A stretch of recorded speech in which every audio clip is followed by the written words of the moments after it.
Hello বন্ধুরা, good evening. কেমন আছো তোমরা সবাই? আশা করি সবাই ভালো আছো, আমিও ভালো আছি। তো আমি আজকে কোথায় এসেছি বলো তো?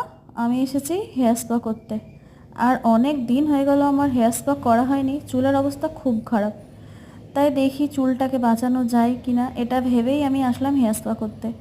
তো এসেছি বহরমপুরের মধ্যে, পার্লারটার নাম হচ্ছে SRV হেয়ার অ্যান্ড বিউটি। তো বহরমপুরে তোমরা যারা আছো তারা নিশ্চয়ই চিনতে পারবে পার্লারটা। তো আমার চুলে যে মাসাজ করছে সেই দাদাভাই হচ্ছে এই পার্লারের ওনার। তো এই দাদাভাইয়ের কাজ যতটাই সুন্দর ততটাই মিষ্টি তার ব্যবহার। তো এই মাসাজটা দাদাভাইয়ের থেকেই আমি যখনই যাই তখন এই দাদাভাইয়ের থেকেই মাসাজটা নিই, কারণ আমার মাইগ্রেন আছে। তো মাসাজটা আমার নেওয়াটা খুব ভালো মনে হয়, আর মাথাটা মনে হয় যেন হালকা হয়ে যায়। আর এখানে 1 বছর ধরে আসছি, স্মুথনিং করার পর থেকে হেয়ার স্পা আমি এখানেই করি, আবারও স্মুথনিং করতে আসবো। তো ভিডিওটা কেমন লাগলো অতি অবশ্যই জানিও, সাবস্ক্রাইব করো।